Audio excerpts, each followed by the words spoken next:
Then Rusty went down the other track. That's it. I'm gonna find out once and for all. And then Duncan followed him. Then Rusty went to the mine. Hello, mine engine. Hello, Rusty. What have you been doing today? Me and Duncan had to take a truck to the country station. During the whole journey he kept asking me about what I was doing, but I didn't reply to him. I'm sorry, Rusty. I have you lying to your friends. Och, don't worry about that, mine engine, said Rusty. Then there was trouble. Duncan sneaked into the quarry. Well, what do we have here? Is that an engine? It sure looks like a cylinder, it does. So that's what Rusty's been up to, said Duncan. Come on, Duncan, you weren't supposed to see this, said his driver. What? You knew about this, and you didn't tell me? All the other engines know, but I didn't tell Duncan. I couldn't trust him with a secret like this. He'd be shouting it all around the yards. And he keeps asking me, what am I up to? And what am I doing? I know exactly that he thinks I'm up to something, but I just say nothing. Duncan was very cross. He's supposed to be my friend. And he tells it everyone except me? I mean, it's not Duncan's fault. It's just the way he was built. He has such a loud voice. He can be very cheeky and very nosy. But he's still a friend, I suppose, said Rusty.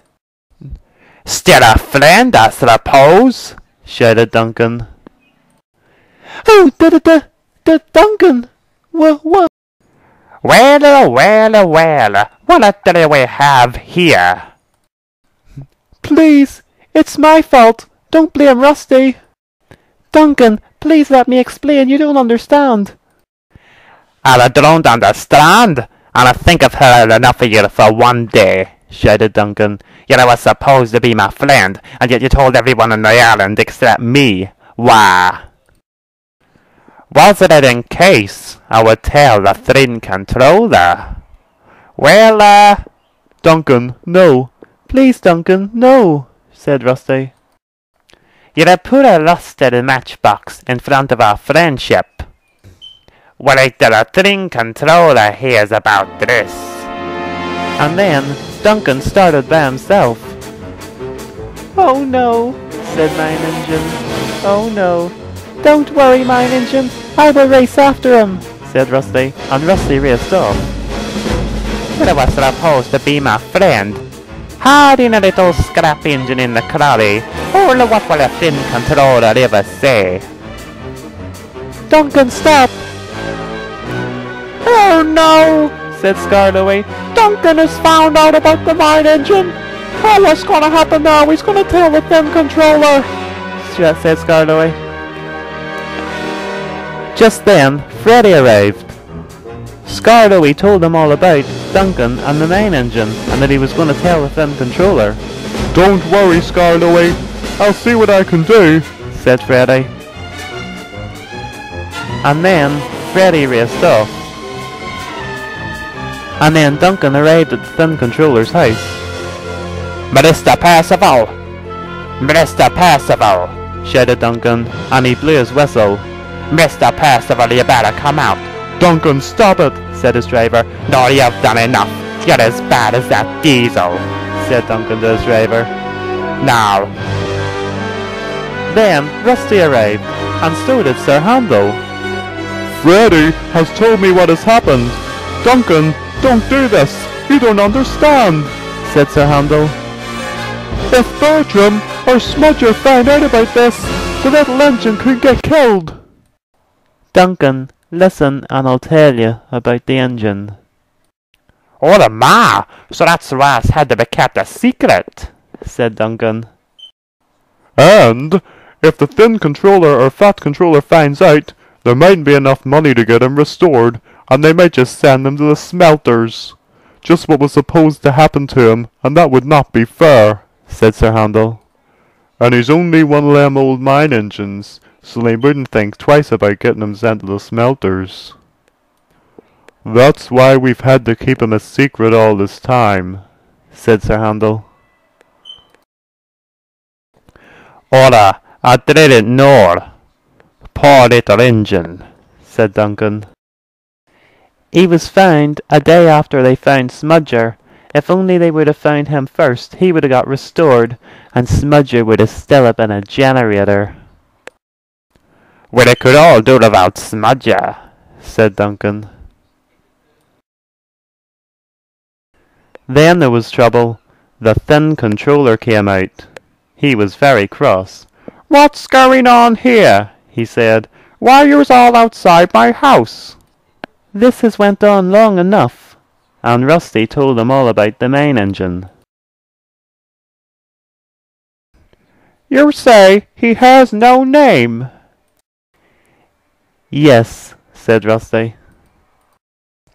"You mean he's mid-Sodors unnamed mine engine? The same unnamed mine engine that's on the Rev Audrey's layout?" Yes, it is, said Rusty. "Well, I never! This is wonderful," said the thin controller. "I've always wanted to see that engine. All that's ever existed of him is that model. There was never even a picture of him. And I believe he was supposed to be melted down a long time ago." Yes, he was. He accidentally killed Bertram's engine driver, and there was a temporary manager in Mid-Sodor at the time, and they turned everyone against him, and they all said to get him melted down. But the workers in Mid-Sodor didn't want that, so they hid him in the hills. "You must take me to the quarry tonight, Rusty, and I will tell him that he's gonna go to the Sodor Steamworks to get repaired." The engines were delighted. Does this mean? Said Sir Handel. Does this mean that he's gonna get repaired? Said Rusty. "It sure is, Rusty. He's gonna be in working order in no time. Oh, what a splendid day," said the thin controller. "Oh, thank you, sir," said Rusty. "Duke will be very pleased," said Sir Handel. Guys, here's what that not to tell me. I probably would have been shouting it everywhere, and I'm sorry about what happened earlier. Don't worry about that, Duncan. If it wouldn't have been for you, the thin controller wouldn't have found out, and he wouldn't be getting repaired. Sort of my sneaking about. Done a good thing, said Duncan. But sir, there's a problem. What about Bertram and Smudger? They must never find out. "Don't worry, Rusty. Smudger's never gonna leave the mines, and neither will Bertram. They will not step foot on this railway again. I will have to tell the fat controller, and the Reverend Audrey's son will have to be told as well. This is great news," said the thin controller. "Why not tell everyone? We could make the story worldwide, and we could make sure that Bertram or Smudger never finds out." "That is a great idea. I will phone the press at once." That night, Rusty took him to see the main engine. "Hello, my name is Mr. Percival, and I am controller of the Skarloey Railway. And you are the unnamed mine engine, I believe." Yes, I am. Pleased to meet you," he said. "Now tonight, Rusty is going to take you to the sheds, and tomorrow you're going to be taken to the works to be mended," said the thin controller. Main engine was delighted.